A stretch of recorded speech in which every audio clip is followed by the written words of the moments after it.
মুসলমান, সবাই মুসলমান, দাবিদার মুসলমান, যার কারণে গাজায় আল্লাহর রহমত বর্ষণ হয় না। গাজায় যে মুসলমান যুদ্ধ করছে এদের নারীরা মুখ খুলে থাকে, ওরা ফতোয়া দিয়ে রেখেছে। আবার অনেক যুবক বলবে গাজার বিপক্ষে কথা বলছেন, এই লেখাপড়া করে চোখে দেখে কথা বলছি, বেশি কথা বলেও না। নওগাঁতে বসে বসে গাজার খবর রাখো না। যারা আমাকে দেখেছেন গাড়ির থেকে নিয়ে এ পর্যন্ত স্টেজে আসার আগ পর্যন্ত আমি মোবাইলে আরবি পড়ছিলাম, এবং যেদিন থেকে যুদ্ধ হয়েছে সেদিন থেকে না সৌদি আরবে থাকতে ফিলিস্তিনের অবস্থা আমি আগেই জানতাম। তখন থেকে ফিলিস্তিনের ইতিহাস নিয়ে লেখাপড়া করেছি, গবেষণা করেছি। কারা এরা? এ হামাস কারা, হেজবুল্লাহ কারা, হুদি কারা, এদের কোথার থেকে জন্ম হলো, কারা জন্ম দিল, সব ইতিহাস আমাদের মুখস্থ আছে। বেশি কথা বলিও না। তুমি মুসলমান, ইসলামই বুঝো না, তুমি আমাদেরকে ইহুদিদের দালাল বলো, মূর্খ কথাকার সম্পর্কে মন্তব্য করি। ভাইয়ার আবার এই গাজার মুসলমানদের উপর আল্লাহর রহমত আসে না এই জন্যই যে তারা ফতোয়া দিয়ে রেখেছে নারীরা মুখ খুলে রাখতে পারবে। তারপরে বাংলাদেশের মুসলিম প্লাস নারীদের থেকে কোটি গুণে ওই দেশের নারীরা এবং মুসলিমেরা ভালো। এই জন্যই যে গাজাতে এত মারা হচ্ছে, হত্যা করা হচ্ছে, আজ পর্যন্ত বেপর্দা অবস্থায় কোনো নারীকে আপনারা দেখেছেন? দেখেছেন? তার স্বামী শহীদ হয়ে গেছে, দুনিয়ার থেকে চলে গেছে, পিতা চলে গেছে, 10টা-12টা সন্তানের মধ্যে থেকে 10-12টা সন্তান চলে গেছে, চোখ দিয়ে পানি বইতেছে, আল্লাহ আল্লাহ বলে চিৎকার করতেছে, কিন্তু এই বাঙালি নারীর মতো জমিনে পড়ে লাফালাফি আর ঝাপাঝাপি করে না, গায়ের কাপড় ফেলে দিয়ে আপনার বেহায়ার মতো চিৎকার করে না। পেয়েছেন এরকম? বাংলাদেশে কোনো নারী, আপনার কোনো ব্যক্তি আল্লাহ না করুক অ্যাক্সিডেন্ট হয়ে মারা গেল, আমি মারা যাই, আপনি যারা মারা যাই, আমাদের মা বোনেরা হাই হুলাস করে না? করে না, করে না, করে না। অথচ রাসূলুল্লাহ সাল্লাল্লাহু আলাইহি ওয়াসাল্লাম বলে রেখেছেন, মাল মা মা মাইয়া শকুল সদরা, যে আমার হাদিসটা এবারত আসছে, অনুবাদটা করে দিই। আমার দলভুক্ত নয় ওই সমস্ত নারীরা যারা চিৎকার করে করে কাঁদে, তাদের জামা কাপড়কে ছিঁড়ে ফেলে দেয়। সুতরাং আল্লাহ রাসূল সাল্লাল্লাহু আলাইহি ওয়াসাল্লাম বলেছেন, মান দারাবাল খুদুদ ওয়া শাক্কাল জুয়ুব ফালাইসা মিন্না। যে ব্যক্তি কাপড় ছিঁড়াছিঁড়ি করে, গালে থাবড়ায়, হায় আল্লাহ, হায় আল্লাহ, হায় আল্লাহ, হায় আল্লাহ করে, এই সমস্ত নারী আমার দলভুক্ত না, মানে ইসলামই নাই, এরা ইসলাম থেকে বের হয়ে গেছে। মান শাক্কাল জুয়ুব, মান দারাবাল খুদুদ ওয়া শাক্কাল জুয়ুব। আমাদের নারীরা এমন করে না? করে না? নাই হাতু আর নাই হালা তাদখুল জান্নাহ হাত্তা তাতুবা ক্বাবলা মাউতিহা আও কামা ক্বালা আলাইহিস সালাতু ওয়াস সালাম। যেই নারী মৃত্যু ব্যক্তির জন্য চিৎকার করে করে কাঁদে, মৃত্যুর আগে যদি তওবা না করে তাহলে জান্নাতে যাবে না, জাহান্নামে যাবে। আমাদের নারীরা চিৎকার করে করে কাঁদে না? কাঁদে না?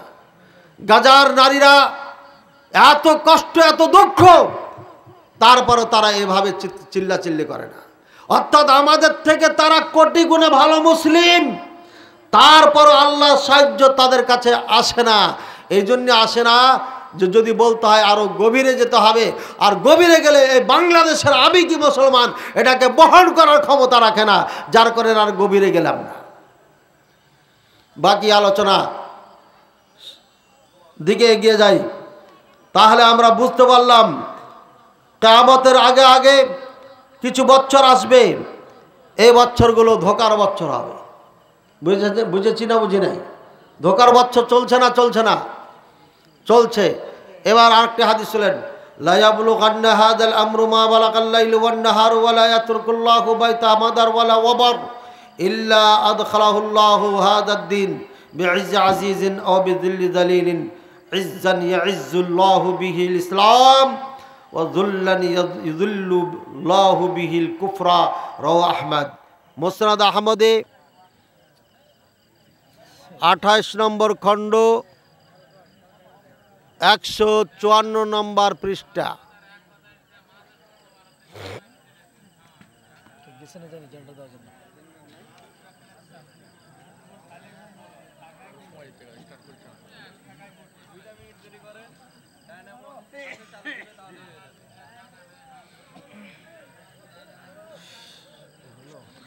ফ্যানটা হালকা এদিকে ঘুরাই দিও বাবা, ফ্যানটা একটু হালকা ঘুরাই দাও তো এদিকে, গোড়ার থেকে ঘোরা। হ্যাঁ হ্যাঁ, বাস থাক।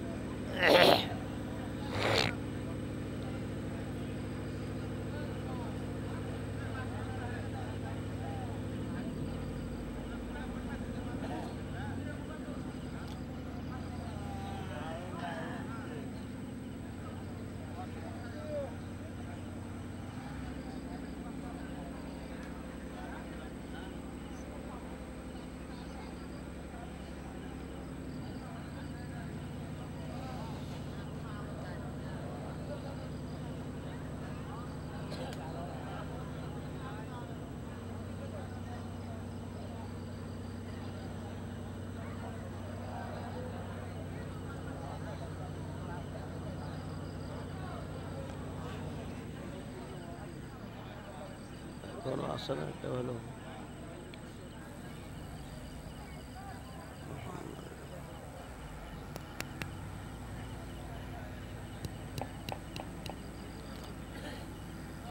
রাসূলুল্লাহ সাল্লাল্লাহু আলাইহি ওয়াসাল্লাম বলেন, হাদিসটি মুসনাদ আহমদে, নাম্বারও বলে দিয়েছি,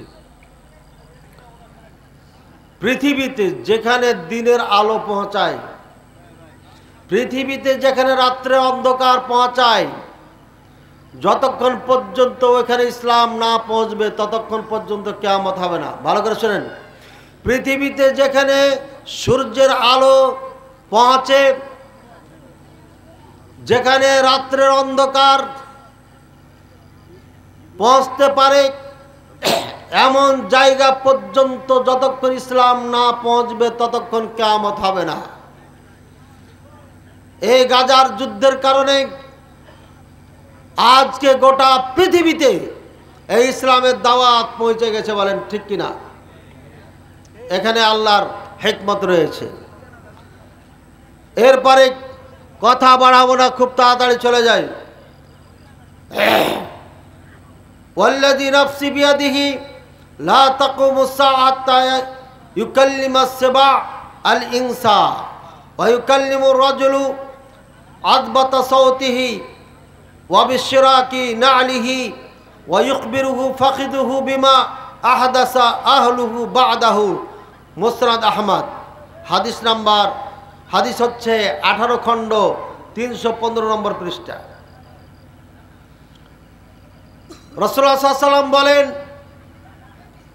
ওই সত্তা, ওই জাতের কসম যার হাতে আমার জান, কিয়ামত অনুষ্ঠিত হবে না যতক্ষণ পর্যন্ত চতুষ্পদ জন্তু, হিংস্র প্রাণী মানুষের সাথে কথা না বলবে, অর্থাৎ বাঘ শৃগাল আপনার সাথে কথা বলবে। এই সংবাদ কি পেয়েছেন? বাঘ মানুষের সাথে কথা বলে, পেয়েছেন? তাহলে এখনো কিয়ামত আসেনি, সময় লাগবে। পানি দিয়েন। ওই কাল্লিমুর রাজুল আসসাবা আলিস, মানুষ এই চতুষ্পাদ জন্তু বাঘ হিংস্র প্রাণীর সাথে কথা বলবে। ওই কাল্লিমুর রাজুল আদবাতু সাউতিহি, মানুষ যে লাঠি দিয়ে ছোড়া দিয়ে মানুষকে আঘাত করে, এই ছোড়া তার সাথে কথা বলবে। ওয়া ইখবিরুহু ফাখিদুহু বিমা আহদাসা আহলুহু বা'দা, স্বামী বাড়ির থেকে বের হয়ে বাজারে চলে গেছে, স্ত্রী অন্যায় করেছে, আপনার এই রানে তার সংবাদ দিয়ে দিবে আপনার স্ত্রী এই কাজ করেছে, বলেন নাউযুবিল্লাহ। ইখবিরুহু ফাখিদুহু, আপনার এই রান, এই জাং, এটাকে রান বলি না আমরা, এই রানের গোস্ত এখানে যে মোটা হয়ে আছে, এই জায়গায় আপনাকে বলে দিবে আপনার স্ত্রী এই কাজ করেছে আপনার অগোচরে। এখন কি সংবাদ পাওয়া গেছে? কোনো এলাকায় ঘটেছে এমন? তাহলে এখন এটা বাকি আছে। অর্থাৎ আজকে এমন কিছু আলামত নিদর্শনের কথা আপনাদেরকে বলছি, যেই নিদর্শনগুলো এখনো ঘটে নাই, আসে নাই, এই নিদর্শনগুলো যেদিন এসে যাবে সেদিন কিয়ামত এসে যাবে। এবার আমরা আরো সামনে চলে যাই। ইউশিকুল ফুরাতু আইয়াসুরা আন কানজিম মিন যাহাবিন ফামান হাদারাহু ফালা ইয়াখুয মিনহু শাইআ। অতি শীঘ্রই ইরাকের ফুরাত নদী স্বর্ণে পরিণত হয়ে যাবে। বলেন সুবহানাল্লাহ, বলবেন না? ফুরাত নদী স্বর্ণে পরিণত হয়ে যাবে। লক্ষ লক্ষ মানুষ এই স্বর্ণ নেওয়ার জন্য উপস্থিত হবে। প্রত্যেকে চিন্তা করবে আমি এই স্বর্ণ নেব। আর একদল মনে করবে আমরা এখন চলে যাই, কালকে এসে নিব। আবার বলবে যে যদি চলে যায় তাহলে তো এরা নিয়ে নেবে। পুরা নদী স্বর্ণেতে পরিণত হয়ে যাবে, পানি থাকবে না, পানিবিহীন নদী, অর্থাৎ স্বর্ণের নদী হয়ে যাবে। এই নদীর কানেকশন কোথায় জানেন? এই নদীর কানেকশন জান্নাতের সাথে। ফোরাত দাজলার কানেকশন হচ্ছে জান্নাতের সাথে। চারটা নহর, দুইটা ডানে গেল, দুইটা বামে গেল, আছে না এরকম? দুইটা আসমানের দিকে, দুইটা জমিনের দিকে। এই জমিনের দিকে এই দুই নদী জান্নাত থেকে এসেছে। নদীর পানি বন্ধ হয়ে যাবে, সব স্বর্ণে ভরপুর হয়ে যাবে। এই স্বর্ণ নিয়ে চিন্তা করতে করতে একে একে হত্যা শুরু করবে, যুদ্ধ করতে করতে করতে অনেক মানুষ মারা যাবে। শেষমেশ কেউ নিবে না, কেউ নিতে পারবে না। এরপরে ফিরে আসবে, এরপরে আসবে লা তাকুমুস সাআ। সহিহ মুসলিমে হাদিসটি আছে। আর আগেরটি যেটা বললাম বুখারী মুসলিমে হাদিসটি আছে, সহিহ মুসলিমে হাদিসটি আছে।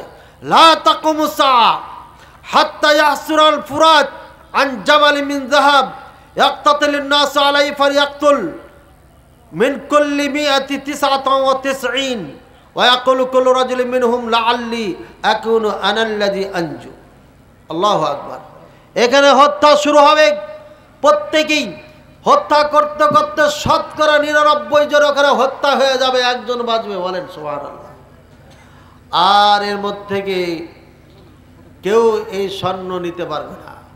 সবাই মনে করবে যে আমি পারবো, আমি পারবো, আমি পারবো। এই করতে করতে করতে করতে 100 জনের মধ্যে 99 শেষ হয়ে যাবে, একজন বাঁচবে। বলেন সুবহানাল্লাহ। কি দুনিয়ার লোভ লালসা চিন্তা করেছেন? এখন এই দিন আসে নাই, এখন ওই দিন আসে নাই। ইউশিকুল ফুরাত, আরো একটি মুসলিম শরীফের হাদিস। ইউশিকুল ফুরাত আইয়াসুর আন জাবাল মিন যাহাবিন ফাইজা সামিআ বিহিন নাস সারু ইলাইহি ফায়াকুলু মান ইনদাহ লাইন তারাকনা নাস ইয়াখুযুনা মিনহু লা ইয়াযহাবান্না বিহি কুল্লাহ ফাকালা ফায়াক্তাতিলুনা আলাইহি ফায়াক্তুল মিন কুল্লি 199। আল্লাহু আকবার। একই হাদিস। যখন মানুষ শুনবে ফুরাত নদী স্বর্ণে পরিণত হয়ে গেছে, মানুষ দৌড়িয়ে যাবে সেখানে। যাওয়ার পরে তারাই আবার যুদ্ধ শুরু করবে। জবাই হত্যা করতে করতে করতে শতকরা 99 জন মারা যাবে। বলেন নাউযুবিল্লাহ। এ হচ্ছে আপনার কিয়ামতের আগে আগে এই নিদর্শন। তাকিউল আরদ আফলাযু কাবিদিহা আমসাল আল আসওয়ান মিন আয-যাহাবি ওয়াল ফিদ্দা ফায়াজুল কাতিল ফায়াকুল ফি হাদা কাতালতু ওয়ায়াজুল কাতি' ফায়াকুল ফি হাদা কাতাতু রাহমি ওয়ায়াজিউ সারিক ফায়াকুল ফি হাদা কাতাতু ইয়াদি সুম্মা ইয়াদউনাহু ফালা ইয়াখুযুনা মিনহু শাইআ। আল্লাহু আকবার। হাদিস সহিহ মুসলিমে। আবু হুরায়রা রাদিয়াল্লাহু আনহু বলেন, কিয়ামতের আগে আগে এই জমিন আপনার এই খাম্বার মতো বড় বড় স্বর্ণ বের করে দিবে, স্বর্ণ বের করে দিবে। স্বর্ণ নেওয়ার মানুষ থাকবে না। যে ব্যক্তি আত্মীয়তা ছিন্ন করেছিল সেই ব্যক্তি বলবে, হায় রে, এই স্বর্ণ, এই টাকা সম্পদ, এই টাকা পয়সার জন্য আমি আত্মীয়তা ছিন্ন করেছিলাম। বোনের সাথে সম্পর্ক খারাপ হয়ে গিয়েছিল, ভাইয়ের সাথে সম্পর্ক খারাপ হয়েছিল, প্রতিবেশীর সাথে সম্পর্ক খারাপ হয়েছিল, অমুকের সাথে আমার সম্পর্ক খারাপ হয়েছিল। এরপরে আবার হত্যাকারী বলবে, হায় রে, আমি এই টাকা পয়সার জন্য, সম্পদের জন্য আমি অমুককে হত্যা করেছিলাম। আফসোস করবার বলবে। আর একজন বলবে, হায় রে, এই মাল সম্পদ চুরি করার জন্য আমার হাত কাটা হয়েছিল, কি আফসোস।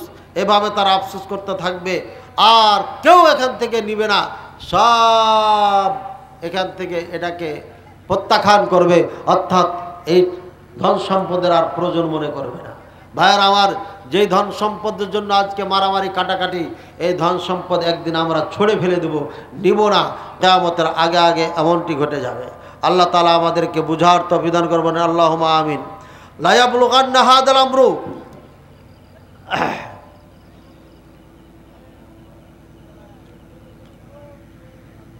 এই ইউশিকুল মুসলিম ইলাল মাদিনাতি হাত্তা ইয়াকুনা আবআদা মাসালিহিহিম সালাহ।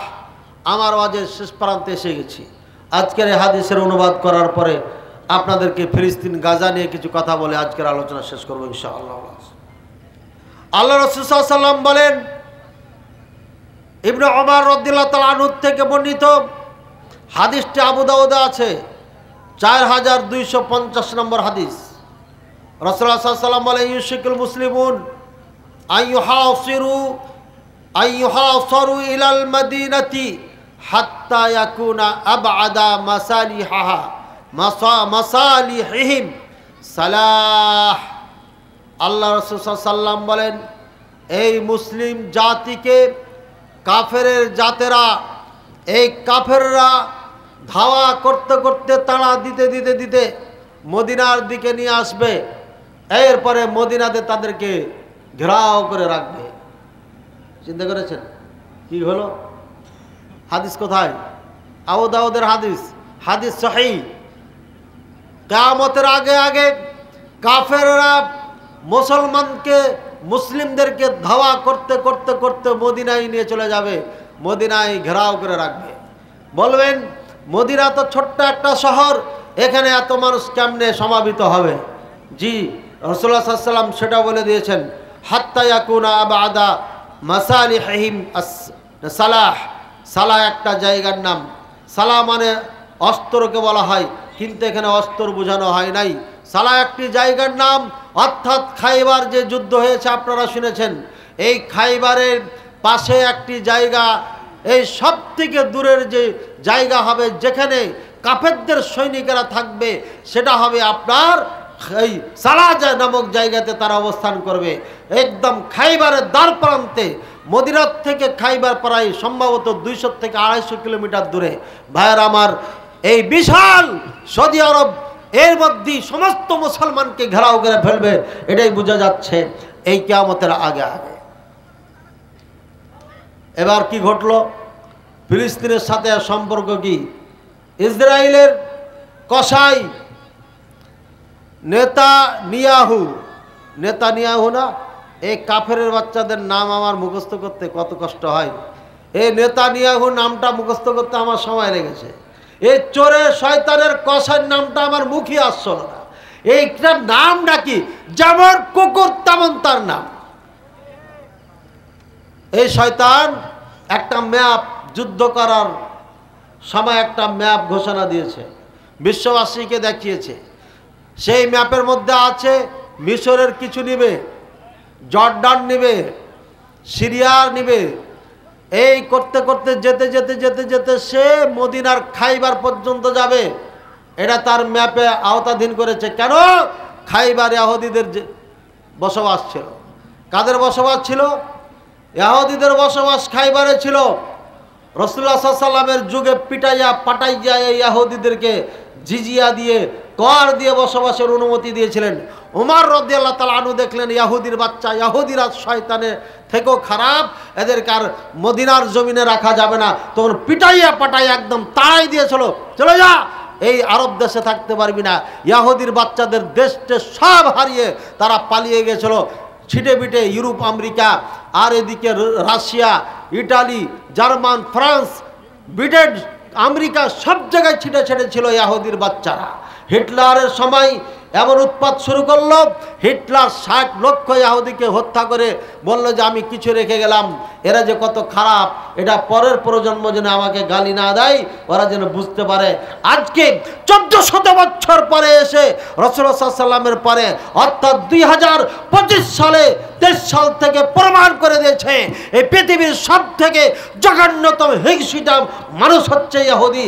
এই জন্য আল্লাহ পাক রব্বুল আলামিন বলেছেন, ওয়ালান তারদা আনকাল ইয়াহুদ ওয়ালান নাসারা হাত্তা তাত্তাবিআ মিল্লাতাহুম। হে মুহাম্মদ সাল্লাল্লাহু আলাইহি ওয়াসাল্লাম, এই ইহুদি খ্রিস্টানেরা আপনার উপরে কখনো সন্তুষ্ট হবে না যতদিন পর্যন্ত তাদের ধর্মকে আপনি মেনে নেবেন। এদের পরে হচ্ছে মুসলমানদের মধ্যে লা তাজিদান্না শাদ্দান নাসি আলা আদাওয়াতান লিল্লাযিনা আমানু, যারা মুমিন মুসলমান তাদের জন্য সবথেকে কঠিন দুশমন হচ্ছে মুশরিকরা, অর্থাৎ বর্তমানে যাদেরকে হিন্দু নামে চিনি আমরা, তারা এই হিন্দুরা হচ্ছে মুসলমানদের সবথেকে কঠোর দুশমন। আর এরপরে ইহুদ, আল্লাহ তাআলা কোরআনুল কারীমে স্পষ্ট বলেছেন এই দুই জাতি মুসলমানদের সবথেকে চরম শত্রু। এরা জানের সূত্র, মালের সূত্র, মানের সূত্র, সম্পদের সব কিছুর সূত্র। যার কারণে এই কসাই মোদি ইসরায়েলের নেতানিয়াহু শয়তানের সাথে আতাত করেছে। ৬,৬০০ সৈনিক পাঠিয়েছে ইসরায়েলে যুদ্ধ করার জন্য। এদের কাজ দুইটা, মুসলমানদেরকে ধরে জবাই করা আর মুসলমানদের নারীদেরকে ধর্ষণ করা, এদের হচ্ছে এই কাজ। এই শয়তানগুলো, এই মালাউনগুলোই আপনার গাজায় ঢুকে নারীদেরকে ধর্ষণ করে এবং হত্যা করে। আর এরাই গোয়েন্দার কাজ করে, ইসরায়েলদের গোয়েন্দারকে দেয়। এরা উর্দু জানে, এরা আরবি জানে, এরা মানুষের সাথে মিশতে পারে, তাই তারা পরিচয় মুসলমানদের দিয়ে এদের মধ্যে ঢুকে গোয়েন্দাগিরি করে ইসরায়েলের ইহুদিদেরকে তথ্য দিয়ে তারা এভাবে মানুষকে হত্যা করার জন্য সুযোগ করে দিয়েছে। ভাইয়ার আমার, ওইদিকে সৈন্য পাঠিয়ে, ওইদিকে হিন্দুদেরকে পাঠিয়ে মুসলমানদের বিপক্ষে যুদ্ধ করাচ্ছে এই কসাই মোদি। আর ভিতরে ইসরায়েল নেতানিয়াহুকে বলছে তুমি তো বোম মারো, আমার তো বোম মারার দরকার নাই। এখানে 25 কোটি, ওদের গণনায় 22 কোটি মুসলমান আছে। আর আমি যখন দেওবন্দে পড়তাম তখনকার গণনায়, মুসলিমদের গণনায় 34 কোটি মুসলমান আছে।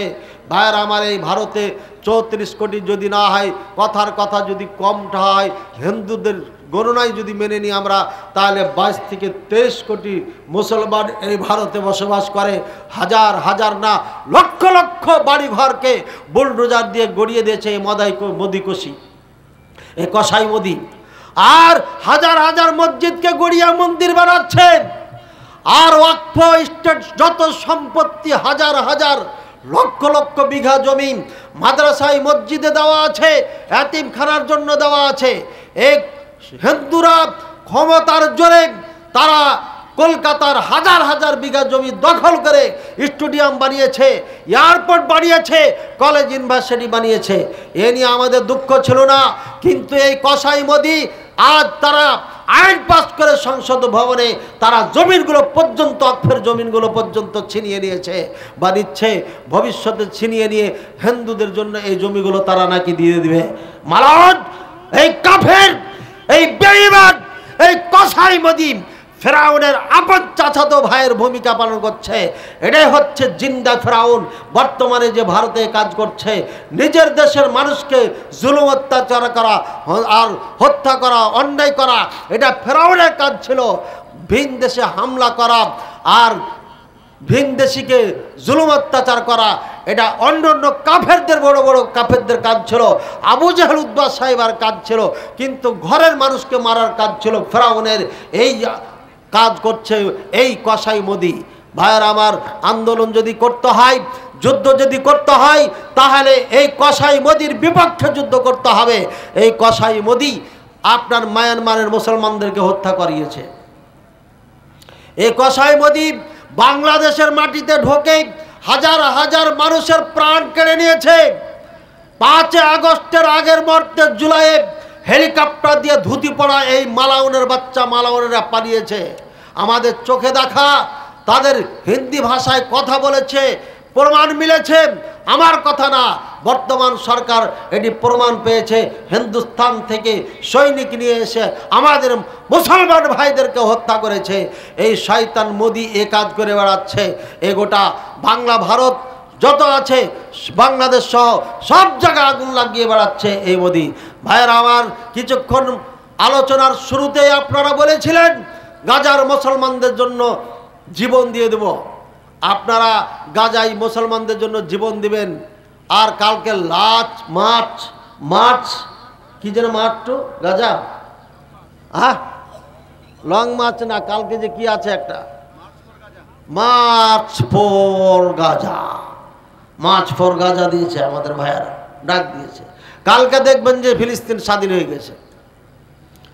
এই বাংলাদেশের শাহবাগ থেকেই ফিলিস্তিন স্বাধীন হয়ে যাবে, মার্চ ফর গাজা দিয়েছে। এলা ভাইরাল হওয়ার নিশা। চারানা উপকার হবে না, চারানা উপকার হবে না। বোকা মুসলমান, তোমরা চিল্লাইবা লাফাইবা, এটা আমরা জানি। এটা নেতানিয়াহু আর কসাই মোদি এগুলো সব পরীক্ষা করা হয়ে গেছে যে তোদের চিল্লানো ছাড়া আর কোনো কাজ নাই তোদের, তোরা কিচ্ছু করতে পারবি না। এই বাংলাদেশের মুসলমান যুবকেরা, তোমরা যারা মিছিল মিটিংয়ে কালকে অংশগ্রহণ করবে, মিছিল মিটিংয়ে কালকে অংশগ্রহণ করবে কেন? মায়ানমারের 12 লক্ষ মুসলমানকে তাড়িয়ে দিয়েছে, দেশান্তর করেছে।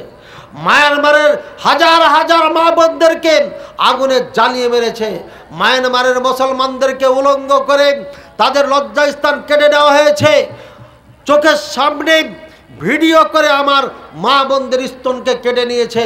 চোখের সামনে ভিডিও করে আমাদের মা বোনদের লজ্জাস্থানে তারা হাতুড়ি দিয়ে কুশকুঠার দিয়ে কপিয়ে কপিয়ে হত্যা করেছে। তোমার চোখে সেদিন চোখে পড়ে নাই? তুমি চোখ দিয়ে দেখো নাই? কোন বিবেক দিয়ে সেদিন বসেছিলে? সেদিন মায়ানমারে যুদ্ধ করার জন্য তোমার ভিসার দরকার ছিল না, তুমি সেদিন জান দাওনি কেন? সেদিন তুমি ভিসার জন্য ভিসা ছাড়া যুদ্ধে গেলে না কেন? কিসের তোমার ইমানি পাওয়ার দেখাও? ভাইরাল হওয়ার নিশা ঢুকেছে, যার কারণে মার্চ ফর গাজা এটা নাম দিয়ে গোটা দেশবাসীকে ডেকেছেন। আমিও বলছি যান, আপনিও যান, যান অংশগ্রহণ করেন। কারণ গোটা পৃথিবী গণতন্ত্র কুফরি মতবাদের ছায়া আছে। গণতন্ত্র কুফরি মতবাদের মিশন হচ্ছে একটাই, তোমরা মিছিল করবে, মিটিং করবে, লাফাবে। 1 দিন 2 দিন 3 দিন 4 দিন 5 দিন 10 দিন 20 দিন 1 মাস 2 মাস লাফানোর পরে যখন দেখবা পায়ে ব্যথা হয়ে গেছে, মুসলমান তোমরা সবাই নিজ নিজ ঘরে ঢুকে যাবে, এটা আমরা ভালো করে জানি। সুতরাং লাফাও, কত লাফাইবা এটা নিয়ে আমাদের যায় আসে না। এই মুসলমান, আফগানিস্তানে যায় দেখো, তোমার থেকে ছোট বাচ্চা যার বয়স 7 বছর ও অস্ত্র চালাতে পারে, ও মেশিন গান চালাইতে পারে। আর তোমার বুড়া বাপ 70 বছর বয়স, ও বুঝে না মেশিন গান কি জিনিস। আমি জঙ্গি হতে বলি নাই। নওগাঁ আত্রা এলাকায় জঙ্গিদের আস্তানা ছিল, শুনেছি আমি। এই জঙ্গিরা আমাকেও দাওয়াত দিতে গেছিলো। আমি সেদিন বলেছিলাম এবং কান ধরে দেখিয়েছিলাম এটা ইসলাম নয়, কিন্তু আর আমার কথা মানে নাই, যার কারণে ঠেলা খেয়েছে। কোথায় শেখ আব্দুর রহমান, কোথায় বাংলা ভাই?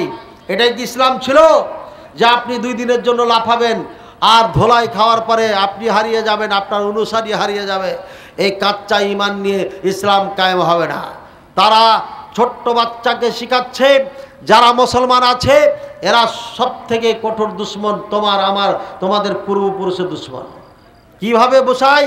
বলে যেমন জাহেলিয়াতের যুগে আবু জাহাল উদ্বার অনুসারীরা তাদের সন্তানদেরকে বাবা বলে যেত, বাবা অমুক আমাকে কষ্ট দিয়েছিল, আমি প্রতিশোধ নিতে পারি নাই, তুমি যদি বেঁচে থাকো আর যদি কোনো সময় সুযোগ হয় তাহলে আমার এই প্রতিশোধ তুমি নিবেই। এই যে বীজ ঢুকিয়ে দিল, এই বীজে সে আগুনে জ্বলছে জ্বলছে জ্বলছে জ্বলছে, সুযোগ মতেই বাস অ্যাটাক করে বাবার প্রতিশোধ নিত। এবার সেই সন্তান যে রেখে গেছে তারা আবার প্রতিশোধ নেওয়ার জন্য অপেক্ষা করত। না পারলে সন্তানকে ওসিয়ত করে যেত, আমার বাবাকে হত্যা করেছিল অমুক, তোমরা বেঁচে থাকলে পারে হত্যার প্রতিশোধ দিবে, বা এই জুলুম করেছিল, এই কাজ করেছিল, প্রতিশোধ, এই হিংসা। ভাইয়ের আমার, বর্তমানে সব থেকে মুসলমানদের সাথে দুশ্মনী করে বর্তমান সময়ে আল্লাহ পাক রব্বুল আলামিন কোরআনুল কারিমে যেটা বলেছেন, আমি আয়াত পাঠ করেছি, লাতাজিদান্না আশাদ্দান নাসি আদাওয়াতান। এই আয়াতের মধ্যে স্পষ্ট আল্লাহ বলেছেন মুশরিক যারা, অর্থাৎ বর্তমানে যাদেরকে হিন্দু নামে চিনি, এরা সব থেকে কঠোর দুশ্মন আপনার। এরপরে 2 নম্বর হচ্ছে ইহুদিরা। এটা আমাদের চোখের সামনে কি চোখের সামনে না? এবার আর একটা পয়েন্ট দেখার বিষয়, ফাতেমি একটা যুগ ছিল। কি যুগ ছিল? ফাতেমি। এই ফাতেমি এরা রাজত্ব করেছে এই ফিলিস্তিন, ইরাকে, শাম, এখানে রাজত্ব ছিল এদের। এরা হাজিদেরকে, লক্ষ লক্ষ হাজিদেরকে হত্যা করেছে। এদের ফাতেমিয়ারা কারা? বলেন কারা এরা? চিনি না। না চিনলে আপনি কেমনে মুসলমান, কে মুসলমান কে কাফের এটাই তো চিনেন না, আপনি কাকে মারবেন? আরে আপনি তো আমাকে মারবেন ঘুরা, আপনি তো আমাকেই হত্যা করবেন। এই যুবক তোমরাই তো হত্যা করেছিলে কাকে? ওসমান রাদিয়াল্লাহু তাআলা আনহুকে। কুফার থেকে 2000, বসরাত থেকে 2000, মিশর থেকে 2000, কয় হাজার হলো? 6000, মতান্তরে 6000। এই 6000 যুবককে নিয়ে আব্দুল্লাহ বিন সাবা ইহুদি 40 দিন ওসমান রাদিয়াল্লাহু তাআলা আনহুকে গৃহবন্দী রেখে তাকে হত্যা করেছিল। এই যুবকেরা হত্যা করেছিল, তোমরা যে পথে পা দিয়েছ তোমরাই আমাদেরকে হত্যা করবে। বলবে মদিনার থেকে যারা পড়ে এসেছে এরা ইসরায়েলি ইহুদিদের দালাল, সুতরাং এদের মাহফিল তো দূরের কথা, এরাকে রাখা যাবে না, এদেরকে হত্যা করতে হবে, তোমরাই হত্যা করবে। মাঝফর গাজার বিপক্ষে কথা বললে বলবে ওটা মুরতাদ হয়ে গেছে, ওটা ইহুদির পক্ষে কথা বলছে, ওকে হত্যা করা ফরজ হয়ে গেছে, এ ফতোয়াই দিবে এমন থেকে।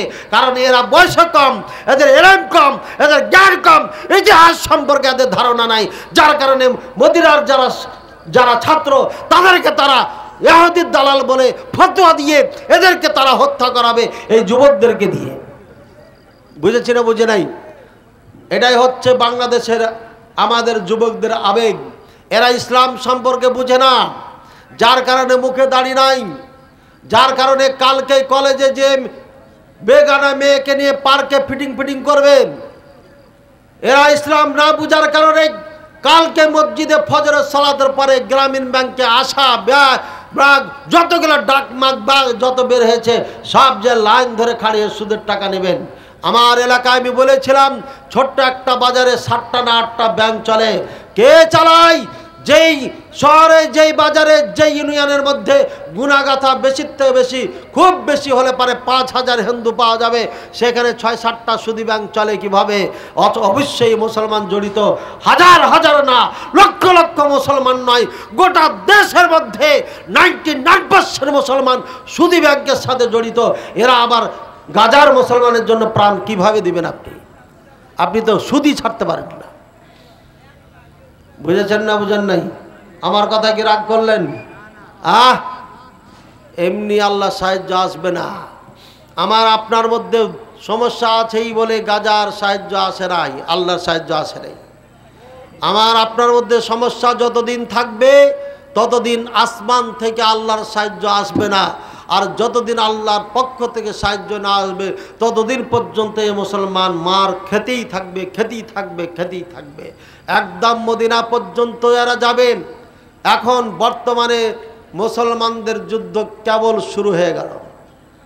আগে যুদ্ধ ছিল, মুসলমান পরাজিত হয়েছিল, আত্মগোপন করে ফেলেছিল।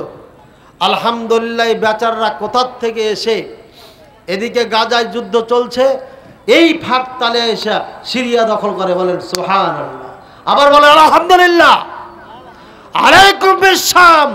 রাসূলুল্লাহ সাল্লাল্লাহু আলাইহি ওয়াসাল্লাম বলছেন শেষ জামানা যখন হবে তখন তোমরা শাম দেশকে মজবুত করে ধরো। এই যুবক, তুমি যদি যুদ্ধ করতে যাও, যুদ্ধের ময়দান আমি দেখিয়ে দিচ্ছি। ভিসা করো আর সিরিয়া চলে যাও,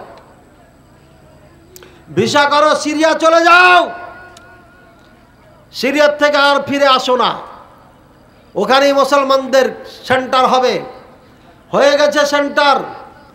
যুদ্ধ চলছে, গাজায় বাড়িঘর যেভাবে মাটির সাথে মিশিয়ে দিয়েছে, সিরিয়ায় 34 থেকে 40 বছর রাজত্ব করেছে বাশার এবং তার বাপ। এই শয়তান শিয়ার বাচ্চা শিয়া, কাফেরের বাচ্চা কাফের, লক্ষ লক্ষ মুসলমানকে হত্যা করেছে। তাদের বাড়িঘর রাশিয়ার বোমা দিয়ে মাটির সাথে মিশিয়ে দিয়েছে, যেভাবে গাজাকে মিশানো হয়েছে। গাজাকে মিডিয়াতে দেখানো হচ্ছে, সিরিয়াকে মিডিয়াতে কেন দেখানো হয় নাই? এই উত্তর কে দিবে বলেন? গাজাকে মিডিয়াতে এত শো করা হচ্ছে, হাইলাইট করা হচ্ছে, সিরিয়ার মুসলমানদেরকে হত্যা করেছে, তাদের বাড়িগুলোকে গাজার মতো মাটির সাথে মিশিয়ে দিয়েছে, কিন্তু তাদের ভিডিও কোথায়? কে উত্তর দিবে এটা? রাশিয়ার বোমা দিয়ে সবগুলোকে ঝাঁঝরা বানিয়ে ফেলেছে, সিরিয়ায় কোনো মুসলমানকে থাকতে দেয় নাই এই বাশার নামক শয়তানে। বাশার কোন ধর্মের লোক? মুসলমান না হিন্দু না কাফের নাকি? মুসলমান। আর একটা পরিচয় বলেন, আর কি পরিচয়? বাসার কি? শিয়া। এবার বলেন, শিয়া মুসলমান না কাফের? কারা কারা মুসলমান মনে করেন? হাত উঠান।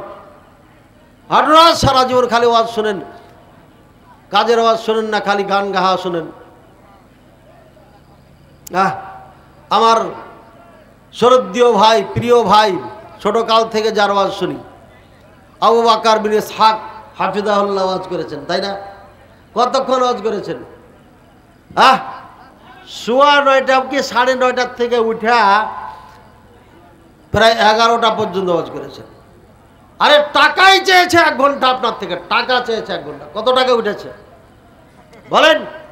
কত টাকা উঠেছে? এই কেউ নাই, টাকার হিসাব হয়নি। এই 4 আনা 8 আনা টাকা দিতে আপনাকে 1 ঘন্টা গান গাইতে হয়। আমার আবু বকর ভাইকে, এক আবু বকর ভাই চলে গেছেন, আল্লাহ জান্নাত দান করুন। দুইজনের কণ্ঠ মাশাআল্লাহ একই, কাছাকাছি একদম।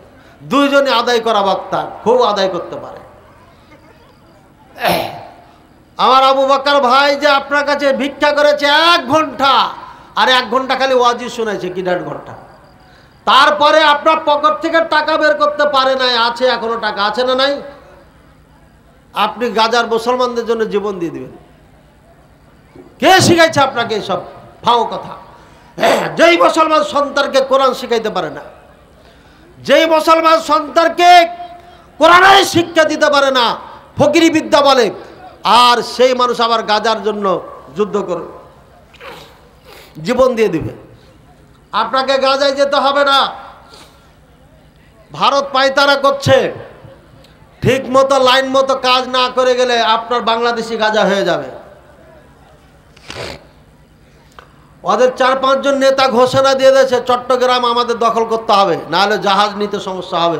ওই যে ডক্টর ইউনূস বলেছে যে আমাদের দেশ প্লাস পয়েন্টে আছে, আমরা সাগর আমাদের দখলে, ওই মাথায় কাজ করেছে, অ্যাটাক করেছে। আরে ডক্টর ইউনূস তো আর আমাদের চলাচল করতে দিবে না, তাই চিটাং দখল করতে হবে, ঘোষণা দিয়ে দিয়েছে তারা।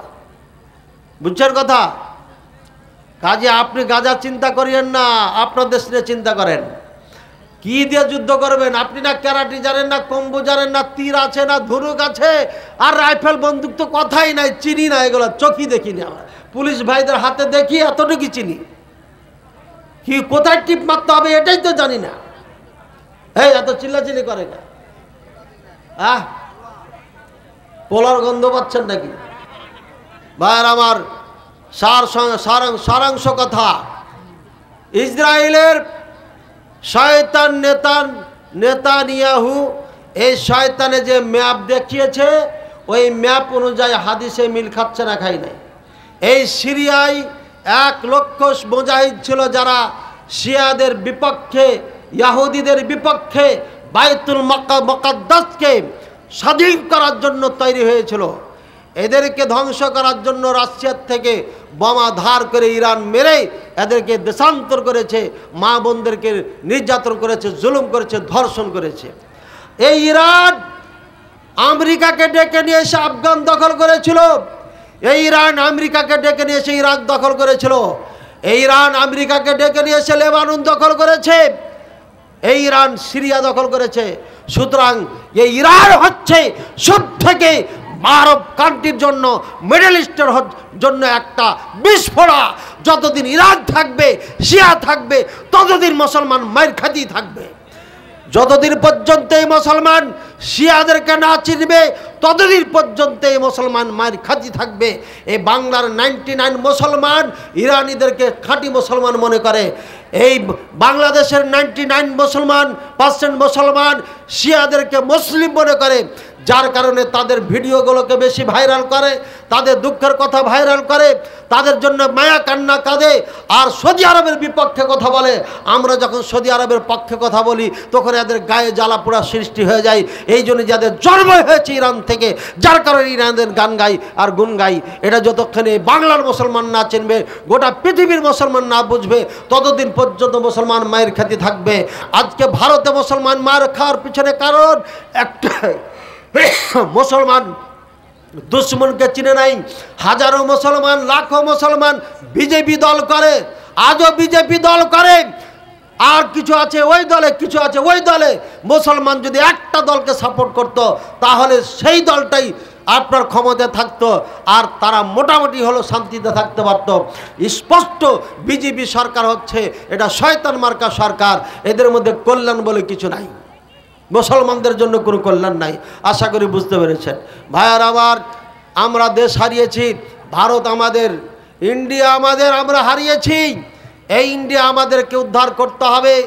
এই জন্য আমি সরকারকে বলেছি, আর আগেও এখনও বলছি, প্রত্যেকটি নরনারীকে ক্লাস 5 না ক্লাস 3 থেকে তার আগের থেকেও পারলো ট্রেনিং দিয়ে প্রত্যেকটিকে সশস্ত্র বাহিনীতে পরিণত করেন।